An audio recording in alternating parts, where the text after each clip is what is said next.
മനുഷ്യന്റെ ശരീരം വൃത്തിയുണ്ട് എന്ന് തീരുമാനിക്കുക എങ്ങനെയാണ്? ശരീരം വൃത്തിയുണ്ട് എന്ന് തീരുമാനിക്കുന്നത് ചെരുപ്പുമ്മക്ക് നോക്കിയിട്ടാണ്. ഇപ്പൊ നോക്കണ്ട പ്രശ്നമാവും. ഇപ്പൊ നോക്കണ്ട, അങ്ങനെയാണ് സംഭവം എന്ന് ഞാൻ പറഞ്ഞതാണ്. ഇപ്പൊ ആരും നോക്കണ്ട. ഒരാളുടെ ശരീരം വൃത്തിയുണ്ടോ അല്ലയോ എന്ന് തീരുമാനിക്കുന്നത് അയാളെ ചെരുപ്പുമ്മക്ക് നോക്കിയിട്ടാണ് തീരുമാനിക്കുക. ചെരുപ്പ് വൃത്തിയുള്ളവന്റെ കാല് വൃത്തിയായിരിക്കും. കാല് വൃത്തിയുണ്ടെങ്കിൽ ശരീരം വൃത്തി ഉണ്ടായിരിക്കും. അതുകൊണ്ട് ശരീരം വൃത്തിയുണ്ട് എന്നതിന്റെ മാനദണ്ഡം ചെരുപ്പ് വൃത്തിയുണ്ടോ എന്നതാണ്. വൃത്തിയുള്ള ചെരുപ്പ് ധരിക്കണം, വൃത്തിയാക്കിയിട്ട് ധരിക്കണം. അങ്ങനെ തന്നെ. ഇങ്ങനെ ഓരോന്നിനും അടയാളമുണ്ട്. എല്ലാറ്റിനും അടയാളമില്ലാത്ത ഒന്നുമില്ല. ദുന്യാവിലും ഇല്ല, ആഖിറത്തിലും ഇല്ല അടയാളമില്ലാത്ത. എല്ലാറ്റിനും അടയാളമുണ്ട് എന്നാണ്. ഇന്ന ഉമ്മത്തി യുദ്ഔന യൗമൽ ഖിയാമത്തി ഖുറം മുഹജ്ജലീന മിൻ ആസാരിൽ വുളൂ.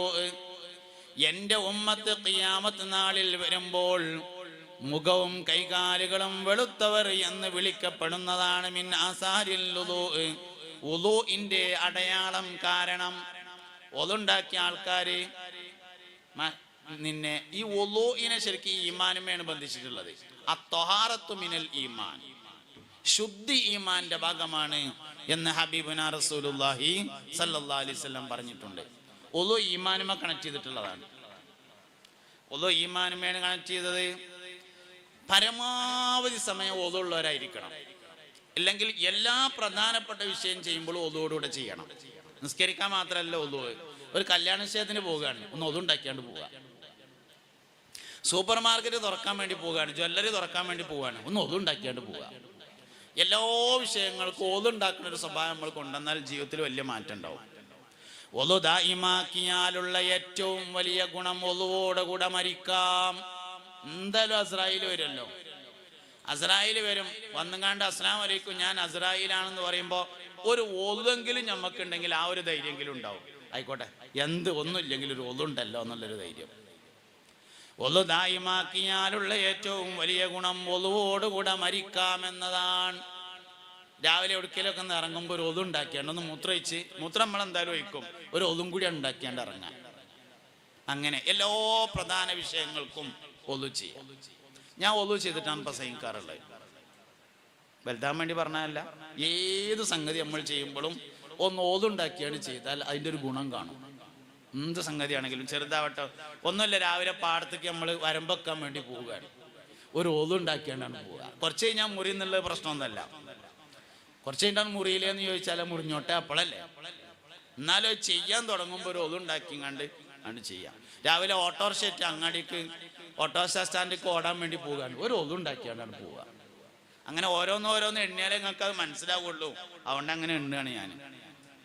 എന്തൊരു കാര്യത്തിനും ഒതുണ്ടാക്കാം. എന്തേ? ഈമാൻ വലുതാവും. അത്വഹാറത്തു മിനൽ ഈമാൻ, ശുദ്ധി ഈമാനിൽ പെട്ടതാണെന്ന് മുത്തുനബി സല്ലല്ലാഹു അലൈഹി വസല്ലം പറഞ്ഞിരിക്കുന്നു. പറയാൻ കാരണം എന്തേന്നറിയാം? നിങ്ങൾ മഹ്ശറയിൽ ഒളുവുള്ളവർ വരുമ്പോൾ അടയാളമുണ്ടായിരിക്കും. ബാങ്ക് വിളിക്കുന്നവർ മഹ്ശറയിൽ വരുമ്പോ തല ഉയരത്തിൽ കാണപ്പെടുമെന്ന് ഹബീബുനാ റസൂലുള്ളാഹി സല്ലല്ലാഹു അലൈഹി വസല്ലം. ബാങ്ക് കൊടുക്കുന്ന ആൾക്കാര് മഹ്ശറയിൽ വരുമ്പോ, മഹ്ശറയിൽ കോടിക്കണക്കിന് മനുഷ്യന്മാരിങ്ങനെ നിൽക്കുമ്പോ എല്ലാവരും ഒരേ മാതിരിക്കാരം. ചില ആളുകളുടെ മാത്രം തല ഇങ്ങനെ ഉയരത്തിൽ കാണും. എടുത്തു കാണിക്കാന്ന് പറയില്ലേ നമ്മള്. ചില മനുഷ്യന്മാര് സാഹസിലിരുന്നാൽ എടുത്തു കാണിക്കും എന്ന് പറഞ്ഞാൽ എന്ന മാതിരി മഹ്ശറയിൽ ചിലവരെ എടുത്തു കാണിക്കും. അവർ പള്ളിയിൽ ബാങ്ക് കൊടുത്ത ആൾക്കാരേക്കാരം. അതുകൊണ്ട് ബാങ്ക് കൊടുക്കാനുള്ള ചാൻസ് ഉപയോഗപ്പെടുത്തണം. പള്ളി ജോലിക്കാരിൽ ഏറ്റവും പവിത്രതയുള്ള ആള് ബാങ്ക് കൊടുക്കുന്ന ആളാണ്. ഞാൻ ഖത്തീബാണ്. ഖത്തീബിനേക്കാൾ പ്രാധാന്യമുള്ളത് മുക്രിക്കാണ്. കാരണം ലോകത്തെ ഏറ്റവും വലിയ ദഅവത്താണ് ബാങ്ക്. അല്ലാഹുമ്മ റബ്ബാദിഹി ദഅവതി താമ്മ. ഈ ഏറ്റവും പരിപൂർണമായ ദഅവത്തിന്റെ ഉടമസ്ഥനായ അല്ലാഹുവേ എന്നാണ് ബാങ്കിന് ശേഷം നാം പറയുന്നത്. ലോകത്തെ ഏറ്റവും വലിയ ദഅവത്ത് ബാങ്കാണ്. അതിന് വേറൊരു പ്രത്യേകതയുമുണ്ട്. അത് ഈ ഉമ്മത്തിന് മാത്രമുള്ളതാണ്. നൂഹ് നബിക്ക് നിസ്കാരം ഉണ്ടായിരുന്നു, ബാങ്ക് ഉണ്ടായിട്ടില്ല. ഇബ്രാഹിം നബി അലൈഹി ഇസ്ലാമിന് നിസ്കാരം ഉണ്ടായിരുന്നു, ബാങ്ക് ഉണ്ടായിട്ടില്ല. മൂസ നബി അലൈഹി ഇസ്ലാമിന് നിസ്കാരം ഉണ്ടായിരുന്നു, ബാങ്ക് ഉണ്ടായിട്ടില്ല. ഈസ നബി അലൈഹിസ്സലാമിന് നിസ്കാരം ഉണ്ടായിരുന്നു, ബാങ്ക് ഉണ്ടായിട്ടില്ല. ബാങ്ക് ഈ ഉമ്മത്തിന്റെ പ്രത്യേകതയാണ്.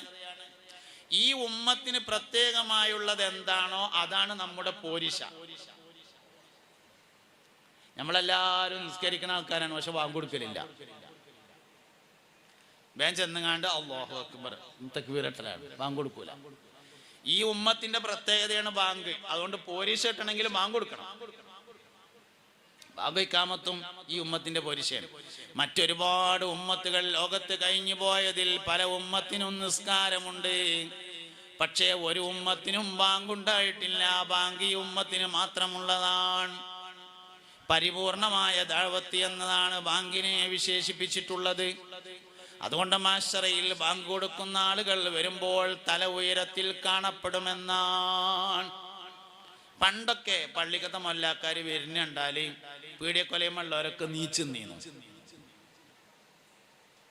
നമ്മളെ വല്യപ്പാര് ഒരു നല്ല മനുഷ്യന്മാരായിരുന്നു. ഇപ്പൊ മല്ലാക്കല്ല, മൂല്യര് വന്നാൽ തന്നെ നമ്മൾ നീച്ചൂല. പണ്ടൊക്കെ പള്ളിയിൽ ബാങ്ക് കൊടുക്കണം, മല്ലാക്കാർ വരുമ്പോ പീഡിയക്കൊലയുമുള്ള ആൾക്കാരൊക്കെ നീച്ചിക്കും. മല്ലാക്കൊരു വടി ഉണ്ടാവുമല്ലോ, ആ വടി ഇങ്ങനെ ഇറങ്ങുമ്പോ അങ്ങനെ കുത്തണ ഒച്ചാട്ടാ തന്നെ നീച്ചിട്ടുണ്ടാവും അവിടെ. പിന്നെ മൂപ്പര് പോയിട്ടേ ഇരിക്കുള്ളൂ. അങ്ങനെ ഒന്നുമില്ലെങ്കിലും ഓൽക്ക് അതിൻ്റെ ഒക്കെ ഗുണം ഉണ്ടാവും ചെയ്തിട്ടുണ്ട്. നമുക്കിന്ന് വിവരം വളരെ കൂടുതലാണല്ലോ, ചിലപ്പം വിവരം വലിയ ബുദ്ധിമുട്ടുണ്ടാക്കലുണ്ട്. എന്തായാലും ആ വിഷയത്തിലേക്ക് വരാം. അപ്പൊ ത്വഹാറത്ത് ഈമാന്റെ ഭാഗമാണ്. ഈമാന്റെ ഭാഗമായി പറഞ്ഞ എല്ലാ കാര്യങ്ങളും ജീവിതത്തിൽ ഉണ്ടായിരിക്കണം. എല്ലാറ്റിനും അടയാളം ഉണ്ട് എന്ന് പറഞ്ഞതാണ്. ആഖിറത്തിലുണ്ട്, ദുന്യാവിലുണ്ട്. ദുന്യാവിലും അടയാളം ഉണ്ടാവും. ദുന്യാവിലും അടയാളം ഉണ്ട്. ഉമ്മാനോട് ദേഷ്യമുള്ള ആൾക്ക് നഖം മുറിക്കാൻ നേരം കിട്ടൂല എന്നാ. ഉമ്മാനോട് ദേഷ്യമുള്ള ആൾക്കാർക്ക് നഖം മുറിച്ചാൻ നേരം കിട്ടൂല, അടയാളാണ്. ഇപ്പൊ നോക്കണ്ട, പോയിട്ട് നോക്കിയാൽ മതി. കയ്യമ്മക്ക് നോക്കിയാലും കാലുമ്മക്ക് ഒരിക്കലും നോക്കരുത് ഇപ്പോ. കാരണം അത് വല്ല പിന്നെ മറ്റേ ലാടവൈദ്യനറ്റെ വിളിക്കേണ്ടി വരും വെട്ടാന്. ആ രൂപത്തിൽ ഹൈറ്റ് ഉണ്ടാവും. നോക്കണ്ടെന്ന് പറഞ്ഞാൽ അതുകൊണ്ടാണ്. ഉമ്മാനോട് ദേഷ്യമുള്ള ആൾക്കാർക്ക് നഖം മുറിക്കാൻ നേരം കിട്ടൂല. അടയാളം ഇല്ലാത്ത ഒരു കാര്യമില്ല. എല്ലാ കാര്യങ്ങൾക്കും അടയാളമുണ്ട്, എല്ലാറ്റിനും അടയാളമുണ്ട്.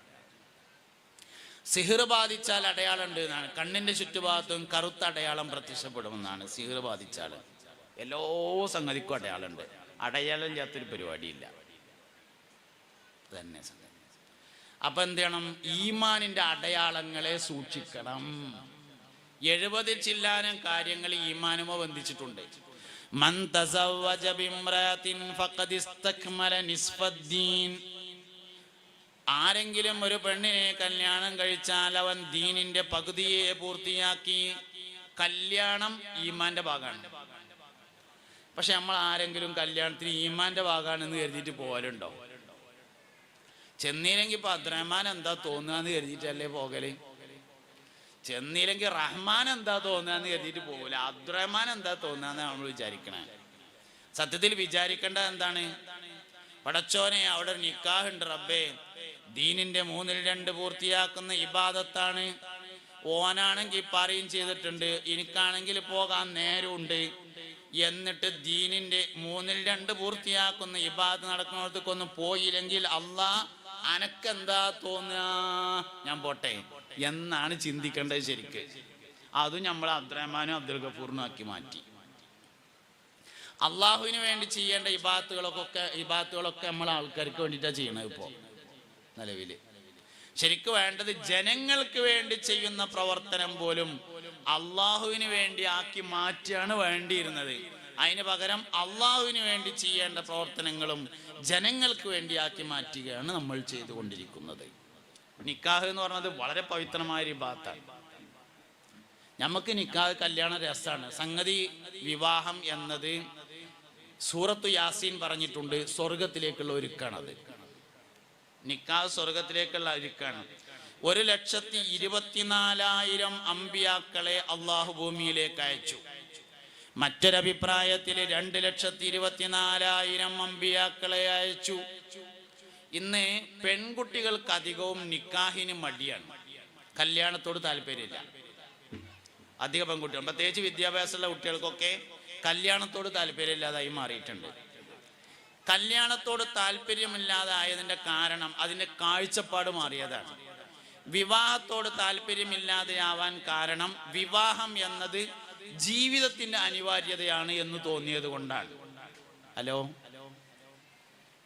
വില്ലൂർക്കാരെ, വെസ്റ്റ് വില്ലൂർക്കാരെ, വെസ്റ്റ് ആയാൽ മതി, വേസ്റ്റ് ആകരുത്. ഇങ്ങോട്ട് നോക്കിയിരിക്കുക എല്ലാവരും. ഇങ്ങോട്ട് നോക്കിയില്ലെങ്കിൽ വേസ്റ്റ് ആവും. എനിക്കും വേസ്റ്റ് ആവും, നിങ്ങൾക്കും വേസ്റ്റ് ആവും. അതുകൊണ്ട് വെസ്റ്റ് ആയാൽ മതി. ഇങ്ങോട്ട് നോക്കിയ എല്ലാവരും. നോക്കുന്നുണ്ടാവും, നോക്കുന്നുണ്ട് ചങ്ങായിമാരെ. നിങ്ങള് എന്നാ ചെല്ലി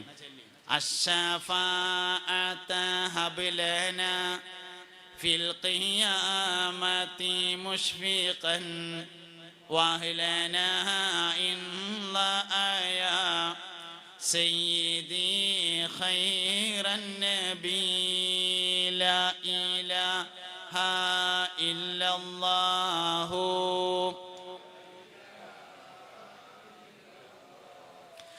ലാ ഇലാഹ ഇല്ലല്ലാഹു മുഹമ്മദുർ റസൂലുള്ളാഹ്. നിക്കാഹിനോട്, വിവാഹത്തോട് അധികവും പെൺകുട്ടികൾക്ക് താല്പര്യം കുറഞ്ഞു വരുന്നുണ്ട് ഇന്ന്. അതിൻ്റെ ഒരു കാരണം വിവാഹവുമായി ബന്ധപ്പെട്ട കാഴ്ചപ്പാട് മാറിയതാണ്. വിവാഹം എന്നത് അനിവാര്യതയാണ് ജീവിതത്തിന് എന്ന് മനസ്സിലാക്കിയതാണ് പ്രശ്നം. ജീവിക്കാൻ വിവാഹം അനിവാര്യമല്ല. അങ്ങനെയാണ്, അതുകൊണ്ട് കല്യാണം എന്നാണ് നമ്മൾ വിചാരിച്ചത്. ജീവിക്കാൻ വിവാഹം ഒന്നും അനിവാര്യമല്ല. തീരെ വിവാഹിതരായ ആളുകളും ജീവിച്ചിട്ടുണ്ട്. ഈസ നബി അലൈഹി സ്വലാം കല്യാണം കഴിച്ചിട്ടില്ലല്ലോ. ബഹുമാനപ്പെട്ട സയ്യിദത്തുനാ നഫീസത്തുൽ മിസ്രിയ റളിയല്ലാഹു അൻഹ ജീവിച്ചിട്ടില്ലേ? ബഹുമാനപ്പെട്ട സയ്യിദത്തുനാ റാബിയത്തുൽ അദവിയ്യ റളിയല്ലാഹു അൻഹ ജീവിച്ചിട്ടില്ലേ? മഹാനായ സയ്യിദുനാ ഉവൈസുൽ ഖറനി റളിയല്ലാഹു അൻഹു ജീവിച്ചിട്ടില്ലേ? ജീവിക്കാൻ വിവാഹം അനിവാര്യമല്ല. പിന്നെന്തിനാ വിവാഹം? ഇസ്ലാമിലെ വിവാഹത്തിന്റെ കാഴ്ചപ്പാട് ജീവിക്കാനല്ല. ശരിക്ക് സ്വർഗത്തിൽ എല്ലാവരും ആണും പെണ്ണുമാണെന്ന് സൂറത്തു യാസീൻ പറഞ്ഞിട്ടുണ്ട്. ഹും വ അസ്വാജുഹും ഫീ ളിലാലിൻ അലൽ അറായികി മുത്തഖിഊൻ ലഹും ഫിഹാ ഫാകിഹത്തുൻ വലഹും മാ യദ്ദഊൻ സലാമുൻ ഖൗലൻ മിർ റബ്ബിർ റഹീം. ഹും അവരും വ അസ്വാജുഹും അവരുടെ ഇണകളും ഫീ ളിലാലിൻ മരത്തിന്റെ ചോട്ടില് അലൽ അറായികി അരീക്കത്തി എന്ന കട്ടിലിന്മേൽ മുത്തഖിഊന ചാരിയിരിക്കുന്നതാണ്. ലഹും അവർക്കുണ്ട് ഫിയാദിൽ ഫാകിഹത്തുൻ പഴങ്ങള് വലഹും മാ യദ്ദഊൻ അവർ ആവശ്യപ്പെടുന്നത് എന്തും. കല്യാണം ശരിക്കും സ്വർഗത്തേക്കുള്ളതാണ്. ആദ്യത്തെ കല്യാണം നടത്തിയത് അബുൽ ബശറായ ആദം അലൈഹിസ്സലാമാണ്. ആദ്യത്തെ പുതിയാപ്ല സ്വർഗത്തിൽ നിന്നാണ്. ആദ്യത്തെ പുതിയണ്ണ് ഉമ്മുനയായ ഹവ്വാ ബീവി റളിയല്ലാഹു അൻഹയായിരുന്നു, സ്വർഗത്തിലാണ്. അവസാനത്തെ കല്യാണവും സ്വർഗത്തിലാണ്. മുത്തുനബിയുടെ തൃക്കല്യാണം, മറിയം ബീവിയെ കല്യാണം കഴിക്കും. അവസാനത്തെ കല്യാണവും സ്വർഗത്തിനാണ്. ത്വാഹ തങ്ങളെ തൃക്കല്യാണത്തിന് തോരണങ്ങളെ തൂക്കുമ്പോൾ തന്നിന്നാം പാടി താളത്തിലാടും മേളത്തിൽ എങ്ങളെ ചേർക്കല്ല അമീൻ. അള്ളാഹു നമ്മളെ ചേർക്കട്ടെ. സ്വർഗത്തിലെ ഏറ്റവും പ്രധാനപ്പെട്ട ആഘോഷം നബിതങ്ങളുടെ കല്യാണമാണ്. കല്യാണം സ്വർഗത്തിലേക്കുള്ളതാണ്. ഇവിടത്തെ അതേ ഭാര്യ തന്നെയാണ് സ്വർഗത്തിലെ, ഇവിടത്തെ അതേ ഭർത്താവ് തന്നെയാണ് സ്വർഗത്തിലെ. സത്യത്തിൽ കല്യാണം, വിവാഹം എന്നത് സ്വർഗത്തിലേക്കുള്ള ഒരുക്കമാണ്. വൈവാഹിക ജീവിതത്തിലെ എല്ലാ സന്തോഷങ്ങൾക്കും കൂലിയുണ്ട്, എല്ലാ പ്രയാസങ്ങൾക്കും കൂലിയുണ്ട്. എല്ലാം സ്വർഗത്തിലാണ്. മൻ തവ്വജ ലില്ലാഹി തവ്വജ മൻ തസവ്വജ ലില്ലാഹി തവ്വജല്ലാഹു ലഹു താജൽ മലികി ഹബീബുനാ റസൂലുള്ളാഹി. ആരെങ്കിലും അല്ലാഹുവിന് വേണ്ടി കല്യാണം കഴിച്ചാൽ നാളെ മഹ്ശറയിൽ വരുന്ന സമയത്ത് അവന് രാജാവിന് നൽകപ്പെടുന്നത് പോലെയുള്ള കിരീടം ധരിപ്പിക്കപ്പെടുന്നതാണെന്ന് അഷ്റഫുൽ വറാ ഹബീബുനാ റസൂലുള്ളാഹി സല്ലല്ലാഹു അലൈഹി വസല്ലമ തങ്ങൾ പറഞ്ഞിട്ടുണ്ട്. അതുകൊണ്ട് വിവാഹം ഒരിക്കലും ദുനിയാവിലേക്കുള്ളതല്ല, വിവാഹം സ്വർഗത്തിലേക്കുള്ളതാണ്. ഈ കാഴ്ചപ്പാടാണ്ട് പോയാല് കല്യാണം ഒരു ഭാരമായിട്ട് മാറും. കാഴ്ചപ്പാട് മാറിയാലാണ് വിവാഹം ഭാരമാകുന്നത്. അതുകൊണ്ട് ഒരിക്കലും ഇസ്ലാം ദീൻ അവതരിപ്പിക്കുന്ന വിവാഹം എന്ന കാഴ്ചപ്പാട് ദുനിയാവിലേക്കുള്ളതല്ല, അത് ആഖിറത്തിലേക്കുള്ളതാണ്, സ്വർഗത്തിലേക്കുള്ളതാണ്. വിവാഹവുമായി ബന്ധപ്പെട്ട ഏത് കാര്യത്തിനും കൂലി സ്വർഗത്തിലാ പറഞ്ഞിട്ടുള്ളത്. ഒരു പെണ്ണ് ഒരിക്കൽ ഗർഭിണിയായി പ്രസവിച്ചാൽ അവൾക്ക് 100 ഷഹീദിന്റെ കൂലി നൽകപ്പെടുമെന്നാണ്. ഒരു ഷഹീദ് എന്നൊക്കെ പറഞ്ഞാൽ എത്രയാണെന്ന് അറിയങ്ങള്? സയ്യിദു ശുഹദാ എന്ന പേരിൽ അറിയപ്പെടുന്ന ആള് ഹംസ റളിയല്ലാഹു അൻഹു ആണ്. ഉഹുദ് യുദ്ധത്തിൽ ഹംസ റളിയല്ലാഹു അൻഹുവിനെ വഹ്ശി കൊന്നിട്ട് നെഞ്ചത്ത് കാരിയിരുന്ന് നെഞ്ച് കുത്തിക്കീറിയിട്ട് അതിൽ നിന്ന് കരള് വലിച്ച് പുറത്തേക്കെടുത്ത് വായിലിട്ട് ചവച്ചു തുപ്പി. അതൊക്കെയാണ് ഷഹീദ് പറഞ്ഞാല്. ഹുബൈബ് റളിയല്ലാഹു അൻഹുവിനെ കഴുകുമരത്തിൽ കയറ്റിയിട്ട് 4 ഭാഗത്തു നിന്നും അമ്പെയ്തിട്ട് ശരീരം അരിപ്പ പോലെ തൂങ്ങിക്കിടന്നു. അതൊക്കെയാണ് ശ്വാതാക്കന്മാര്. അങ്ങനത്തെ 100 ഷഹീദിന്റെ കൂലി ഒരിക്കൽ ഗർഭിണിയായി പ്രസവിച്ചാൽ അവൾക്ക് നൽകപ്പെടുന്നതാണ്. പോരെ? അതുകൊണ്ട് വിവാഹവുമായി ബന്ധപ്പെട്ട കാഴ്ചപ്പാട് മാറിയാൽ താല്പര്യം കുറയും. കാഴ്ചപ്പാട് ശരിയാണോ, എന്നാ പിന്നെ കുറച്ചൊക്കെ ബുദ്ധിമുട്ടുണ്ടെങ്കിലും കുഴപ്പമില്ല എന്ന് തോന്നും. ബുദ്ധിമുട്ടില്ലാതെ എന്താ കിട്ടുക? ഗൾഫ് പോവാതെ പൈസ കിട്ടുമോ? ഗൾഫിൽ നിന്ന് എല്ലാവർക്കും പൈസ ഇങ്ങനെ നൂലുമ്മ വരുന്നുണ്ട്, നിങ്ങൾ കേട്ടുക്കണോ? ഇല്ല, അത് പോയിട്ട് അധ്വാനിച്ചാൽ തന്നെ കിട്ടുള്ളൂ. ബുദ്ധിമുട്ടില്ലാതെ എന്താ കിട്ടുക? 100 ഷഹീദിന്റെ കൂലിയാണ് കിട്ടുന്നുണ്ടെങ്കിൽ അതിനുള്ള ബുദ്ധിമുട്ടും ഉണ്ടാവും. ഉറപ്പന്നല്ലേ? 100 ഷഹീദിന്റെ കൂലിയാണ് ഒരിക്കൽ ഗർഭിണിയായി പ്രസവിച്ചാലുള്ളത്.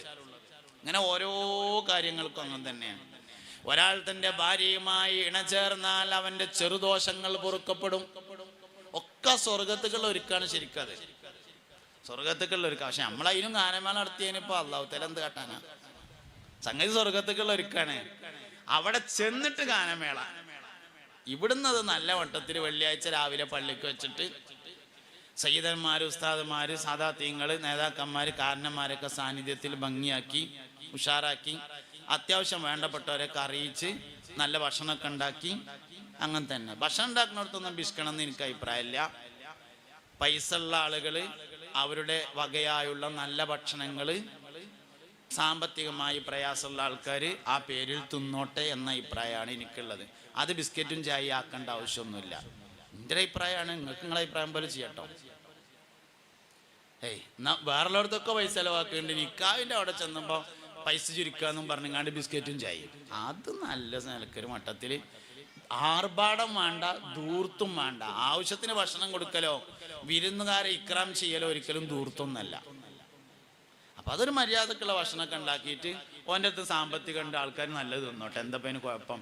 കൊണ്ടുപോയി കൊട്ടാൻ പാടില്ല, അത് ധൂർത്താവും. കുറച്ച് കുറേ ഉണ്ടാക്കിയാണ്ട് ആൾക്കാരെ കാണിച്ചിട്ട് ഒരു തലക്കൊന്നൊന്നിങ്ങനെ എടുത്തു നോക്കിയാണ്ട് ബാക്കി കൊണ്ടുപോയി കൊട്ടി അങ്ങനൊന്നും ചെയ്യാൻ പാടില്ല എന്ന് മാത്രം. നല്ല ഭക്ഷണം ഉണ്ടാക്കണതിനോ കൊഴുക്കുന്നതിനൊന്നും ഒരു കുഴപ്പമില്ല. കാരണം അവൻ സ്വർഗത്തിലേക്കുള്ള ഒരുക്കഒരുങ്ങാണ്. അപ്പം അതിനനുസരിച്ചുള്ള ഭക്ഷണം കാര്യങ്ങളൊക്കെ ഉണ്ടാക്കി ആളുകൾക്ക് നല്ല നിലക്ക് കൊടുത്തു. അതിനൊന്നൊരു വിരോധമില്ല. എന്തായാലും അത് സ്വർഗത്തിലേക്കുള്ള ഒരുക്കാണ് വിവാഹം തന്നെ സംഗതി. ഈമാനിന്റെ സ്ഥാനത്താണ് നിക്കാഹ് വരിക. നിങ്ങളിത് നല്ലോണം മനസ്സിലായിക്കോളി. എന്താ ഇപ്പൊ ബാക്കിയില്ലാത്തത്? എന്താ ഒക്കെ ശരിക്കന്നല്ലേ ഈ പറയണേ?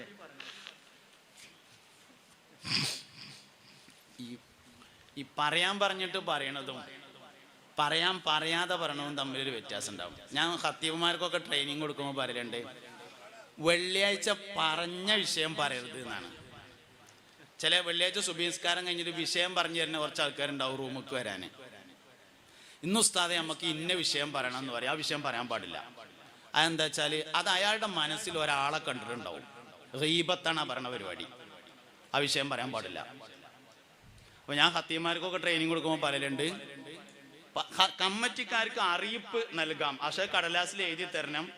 അതിങ്ങനെ ജുമ കഴിഞ്ഞിട്ട് ഇങ്ങനെ പറയുമ്പോൾ ആ കടലാസ് ഇങ്ങനെ കയ്യിൽ പിടിച്ചിട്ട് വിഷയം പറഞ്ഞതിന് ശേഷം എന്ന് സെക്രട്ടറി അറിയിച്ചിരിക്കുന്നു എന്ന് പറയണം. കടലാസ് ഇങ്ങനെ കാട്ടിയിട്ട് സെക്രട്ടറിക്ക് പറയാനുള്ളത് സെക്രട്ടറി തന്നെ പറയാം.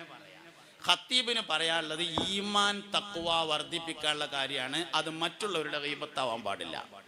ഈ പറഞ്ഞു തരുന്ന വിഷയങ്ങൾക്ക് അങ്ങനെ ഒരു പ്രശ്നമുണ്ട്, ഞാൻ പറയാറില്ല. ഞാൻ പറയുന്ന വിഷയം ഈമാനിൻ്റെ ശാഖകളെ നമ്മൾ സൂക്ഷിക്കണം. ഈമാനിന് ഒരുപാട് ശാഖകളുണ്ട്, 70-ൽ ചില്ലാനം. എല്ലാം മനുഷ്യൻ്റെ പെരുമാറ്റക്കാരം, എല്ലാം മനുഷ്യൻ്റെ പെരുമാറ്റങ്ങളിൽ പെട്ടതാണ്. അതൊക്കെ നല്ലോണം സൂക്ഷിക്കണം. ഈമാൻ കുറഞ്ഞു വരുന്നുണ്ട്, ഈമാൻ കുറഞ്ഞു വരുന്നുണ്ട്. ഇന്നിപ്പോൾ കുട്ടികളാരും നേരങ്ങത്തിൽ പോണില്ല, ഒക്കെ ചാടിയിട്ടാണ് പോണത് എന്നാണ് കേട്ടത്. ഒന്നെങ്കിൽ റബ്ബറും പാല് കുടിച്ചിട്ടുണ്ടാവും, അല്ലെങ്കിൽ തവളയാകാൻ പഠിച്ചിട്ടുണ്ടാവും. അപ്പോഴല്ല ചാടുക. തവളയാകാൻ പഠിച്ചാൽ ചാടും, റബ്ബർ പാല് കുടിച്ചാലും ചാടും. നടന്നു പോണില്ല, ഒക്കെ ചാടിയിട്ടാണ് പോണത് എന്നാണ്. എന്താ കാരണം? ഒരു കാര്യം ഞാൻ പറയട്ടോ, ഒരു കാര്യം ഞാൻ പറയാം. പ്രണയവിവാഹങ്ങൾ എന്ന് പറയുന്നത് അവസാനം പരാജയപ്പെടുന്നതാണ്. എന്തുകൊണ്ടാണ് അത് അവസാനം പരാജയപ്പെടുമെന്ന് പറയാൻ കാരണം ഒരു ഹദീസ് കൊണ്ടാണ്. മാ നബത ഫിൽ ഹറാമി ഫഹുവ ഔലാ ബിന്നാർ എന്നതാണ് ഹദീസ്. മാ നബത ഫിൽ ഹറാമി, ഹറാമിൽ തുടങ്ങിയത്, ഫഹുവ ഔലാ ബിന്നാർ, അത് നരകത്തിലേ അവസാനിക്കുകയുള്ളൂ. ഹറാമിലാണ് തുടങ്ങുന്നത്. കാണൽ ഹറാമല്ലട്ടോ, നോക്കൽ ഹറാമാണ്. 9:25 ബസ് കാത്തു നിന്നപ്പോൾ ഒരു പെണ്ണിനെ കണ്ടു, ഒരു കുഴപ്പമില്ല. തിങ്കളാഴ്ച. ചൊവ്വാഴ്ചയും 9:25 ബസ് കാത്തു നിന്നപ്പോൾ ഒരു പെണ്ണിനെ കണ്ടു, ഒരു കുഴപ്പമില്ല. ബുധനാഴ്ചയും ബസ് കാത്തു നിന്നപ്പോൾ ഒരു പെണ്ണിനെ കണ്ടു, ഒരു കുഴപ്പമില്ല.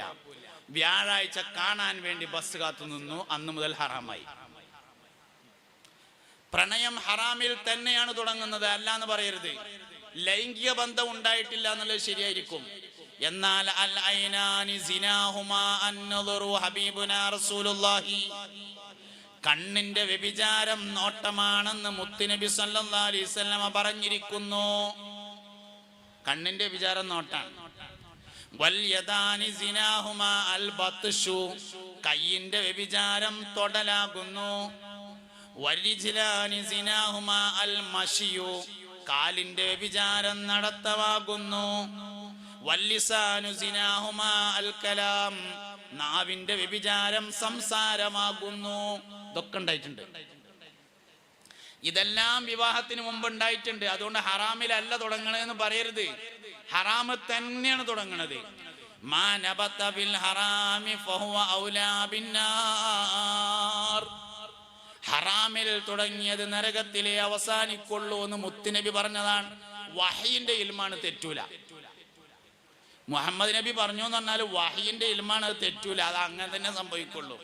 ഞാൻ അങ്ങനെയൊക്കെയാണ് പറഞ്ഞപ്പോൾ ഇന്നാളെ ഒരാൾ വാട്സപ്പിൽ വന്നിട്ട് ചോദിച്ചു, ഉസ്താദ് അങ്ങനെയൊക്കെയാണ് പറയാൻ പാടുണ്ടോ? ആരേലും ഒക്കെ പ്രേമിച്ച് കല്യാണം കഴിച്ചവരുണ്ടാവൂലേ, ഓല ആകെ അടങ്ങാറാവൂലേ? ഞാനിപ്പോൾ ഞാൻ എന്ത് കേട്ടാനാ? ഓലോട് ഇനി പറയാനുള്ളത് ആകെ ഒറ്റ വയ്യുള്ളൂ, നല്ലോണം ഇസ്തിഗ്ഫാർ ചൊല്ലിക്കളീന്ന്. ഞാൻ എന്തെങ്കിലും ഒരു വയ്യ പറയണ്ടപ്പോ ഓലോടും വേണമല്ലോ ഒരു വയ്യ പറയാം. ഓലോട് ആകെ ഒരു വയ്യേ പറയാനുള്ളൂ, നല്ലോണം ഇസ്തിഗ്ഫാർ ചൊല്ലിക്കളീന്ന്. അപ്പൊ കിട്ടിയ ഉസ്താദെ ഐഡിയ, ഇസ്തിഗ്ഫാർ ചെല്ലാൻ വേണ്ടി കള്ളുടിച്ചാൻ പറ്റുമോന്ന് അങ്ങനെ ചിന്തിക്കുകയും ചെയ്യരുത്. കുറച്ച് ഇസ്തിഗ്ഫാറാണ് ചെല്ലിയാൽ മതിയല്ലോ എന്ന് എഴുതിക്കാണ്ട് കെട്ടാത്തവരൊന്നും കെട്ടാൻ പോണ്ട, കെട്ടിയവർക്ക് ഇനി അതേ വഴിയുള്ളൂ എന്നുള്ളതുകൊണ്ട് പറഞ്ഞതാണ്. പ്രണയവിവാഹം പരാജയപ്പെടും, അത് ഉറപ്പാ, അത് പരാജയപ്പെടും. 5 കാരണങ്ങളെ കൊണ്ട് പരാജയപ്പെടും. ഒരു കാരണമൊന്നല്ല, ഒന്നേ ഞാൻ പറഞ്ഞിട്ടുള്ളൂ എന്ന് മാത്രം, 5 കാര്യങ്ങളെ കൊണ്ട് അത് പരാജയപ്പെടും. അതുകൊണ്ട് ഹറാമിൽ തുടങ്ങിയത് ഒരിക്കലും സ്വർഗത്തിൽ അവസാനിക്കൂല എന്ന് പറഞ്ഞതിന് കുറെ അർത്ഥമുണ്ട്. മക്കൾ നേരാവൂല എന്നാണ് അതിന്റെ ഏറ്റവും പ്രധാനപ്പെട്ട അർത്ഥം. മനുഷ്യനെ നരകത്തിലേക്കും കൊണ്ടുപോകുന്നത് മക്കളാണ്, മനുഷ്യനെ സ്വർഗത്തിൽ കൊണ്ടുപോകുന്നതും മക്കളാണ്. നരകാവകാശിയാകുന്നതിന്റെ കാരണം മക്കളാണ്. അപ്പം സ്വർഗാവകാശി ആവൂല എന്ന് പറഞ്ഞാൽ അതിന്റെ ആദ്യത്തെ അർത്ഥം അതിന്റെ മക്കൾ നേരാവൂല എന്ന് തന്നെയാണ്. അതുകൊണ്ട് നല്ലോണം സൂക്ഷിക്കണം. എന്നാ അങ്ങനെ ആയി എല്ലാ വ്യാപകമായതുകൊണ്ട് ഹലാലാകുന്ന കാര്യമൊന്നുമില്ല. എല്ലായിടത്തും ഇപ്പം അങ്ങനെ ആയില്ല, അതുകൊണ്ട് ഇപ്പോൾ ഒന്നും പറഞ്ഞിട്ട് കാര്യമില്ല. വ്യാപകമായതിനാൽ അനുവദിക്കപ്പെട്ട കാര്യങ്ങൾ കണ്ടൊന്നും ശരീഅത്തിൽ ഇസ്ലാമിലൊന്നുമില്ല. അതുകൊണ്ട് സംഗതി അത് മോശം തന്നെയാണ്. ഒറിജിനൽ നിക്കാഹ്, വാപ്പിയും ഉമ്മയും തെരഞ്ഞു പോയി കണ്ടിട്ടുള്ള നിക്കാഹ് സ്വർഗത്തിലേക്കുള്ള ഒരുക്കമാണ്. അതുകൊണ്ട് ഈമാന്റെ കാര്യത്തിൽ നല്ലോണം സൂക്ഷിക്കണം. ഈമാൻ എന്ന് പറയുന്നതിന് ഒരു അടിസ്ഥാനമുണ്ട്. വകുല്ലു മാ ആതാ ബിഹിർ റസൂലു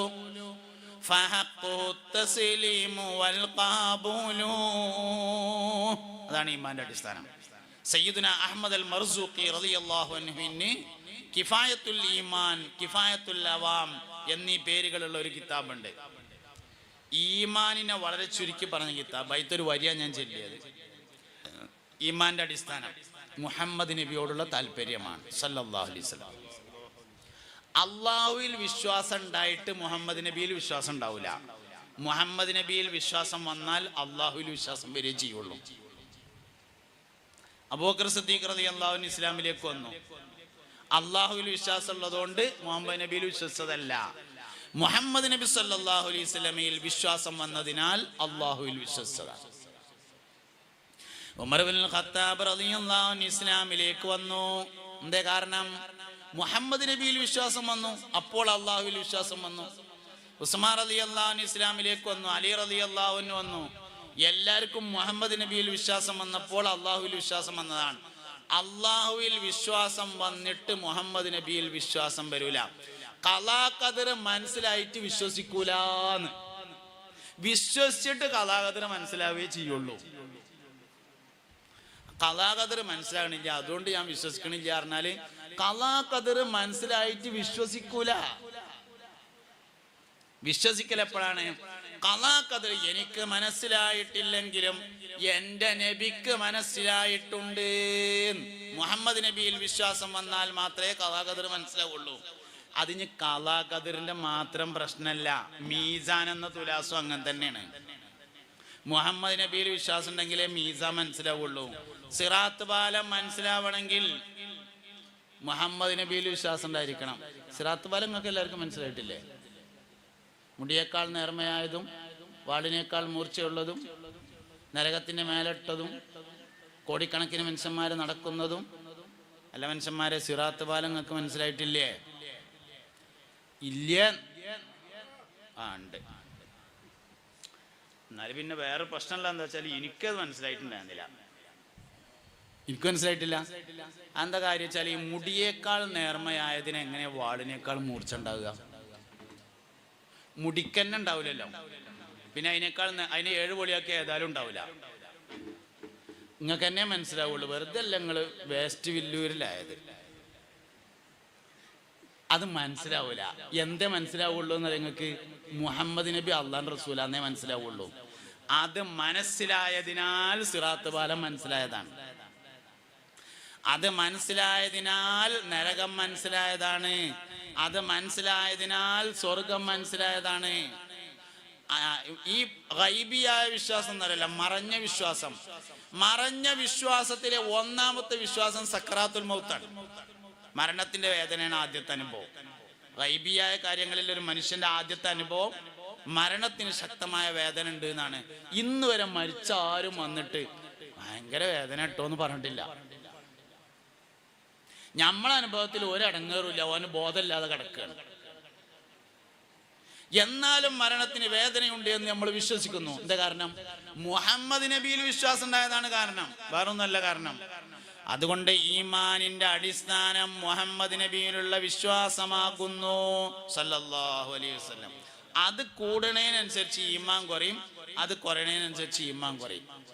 ദൗർഭാഗ്യവശാൽ ഈ ഉമ്മത്തിൽ ഏറ്റവും കൂടുതൽ തർക്കമുണ്ടാവാറുള്ളത് 2 മാസത്തിലാണ്.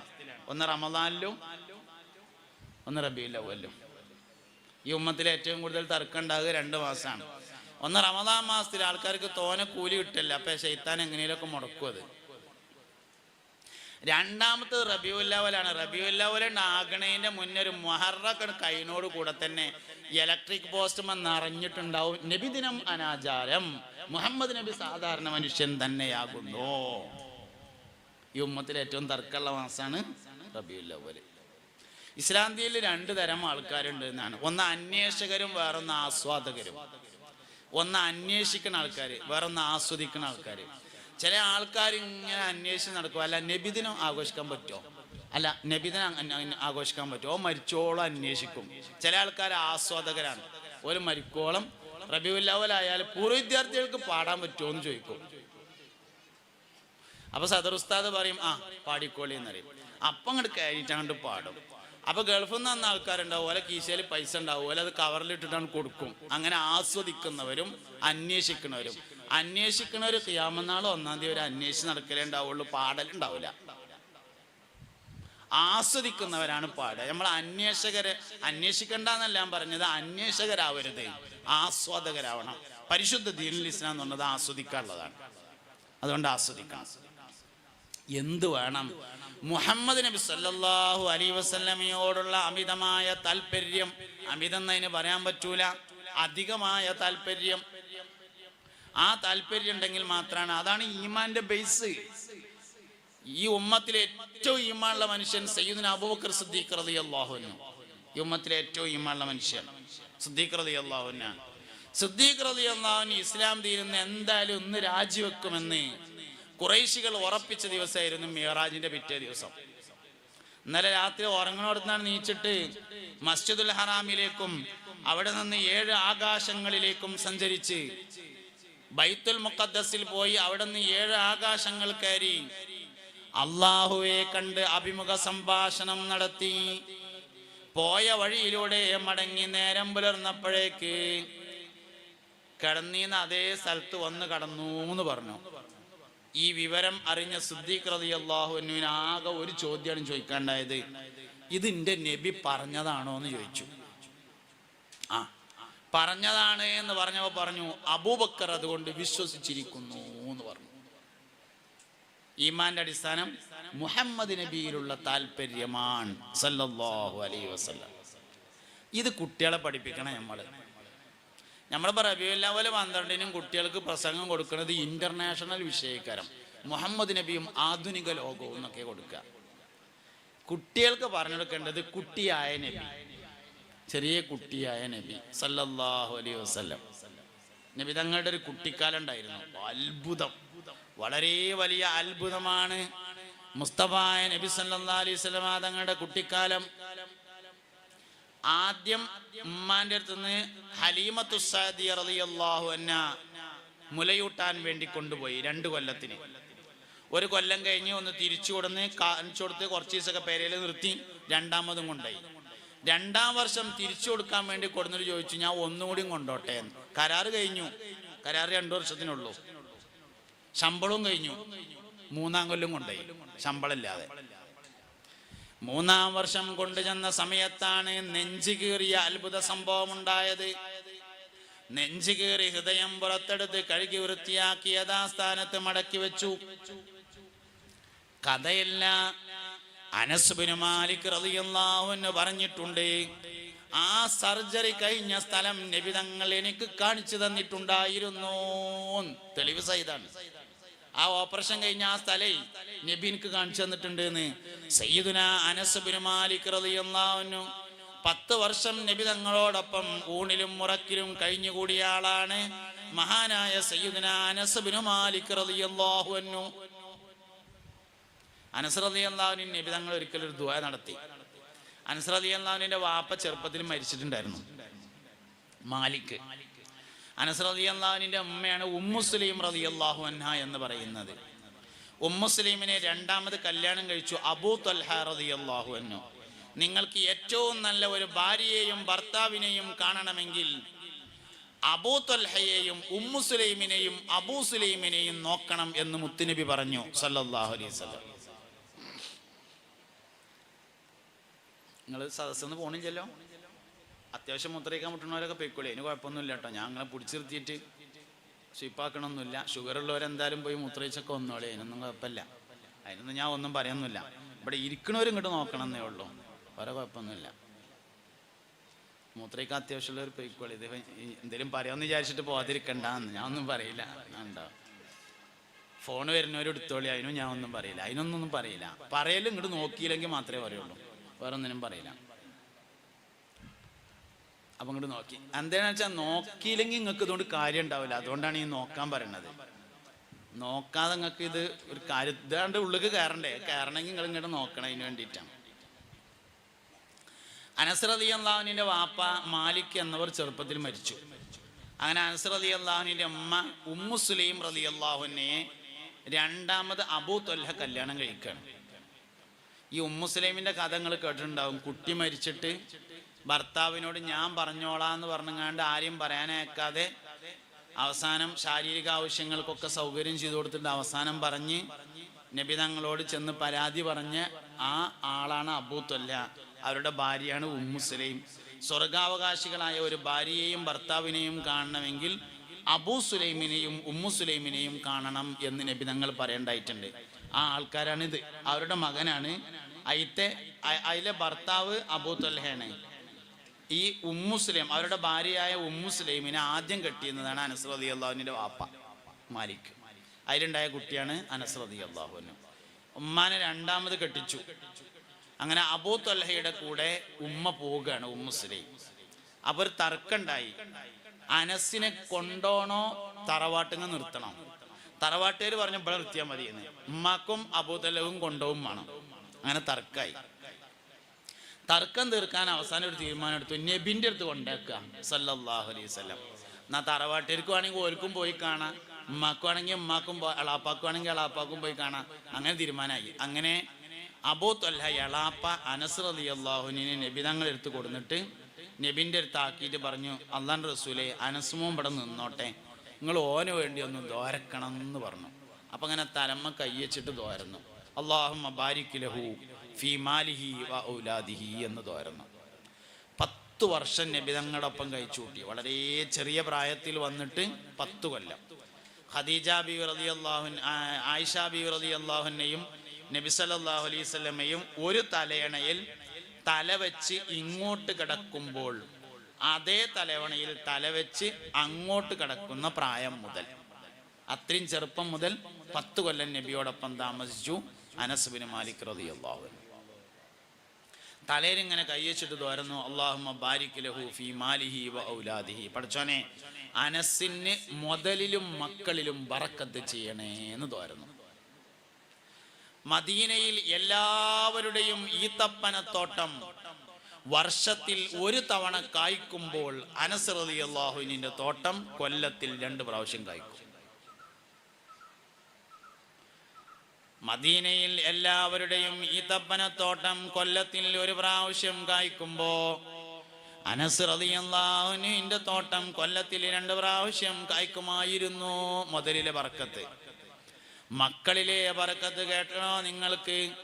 അനസ് റളിയല്ലാഹുവിന് 100 ചില്ലാനം മക്കളുണ്ടായി എന്നും എല്ലാവരും ഖുർആൻ 30 കാണാതെ പഠിച്ച ഹാഫിളീങ്ങളായിരുന്നു എന്നുമാണ്. പോയി ചോദിച്ചപ്പോൾ പൂക്കാലം കൊടുക്കാന്നറിയില്ലേ? മരിക്കുമ്പോൾ ഒരു കലിമയല്ല നമുക്ക് എല്ലാവർക്കും ആഗ്രഹമല്ലേ? ഒരു കലിമ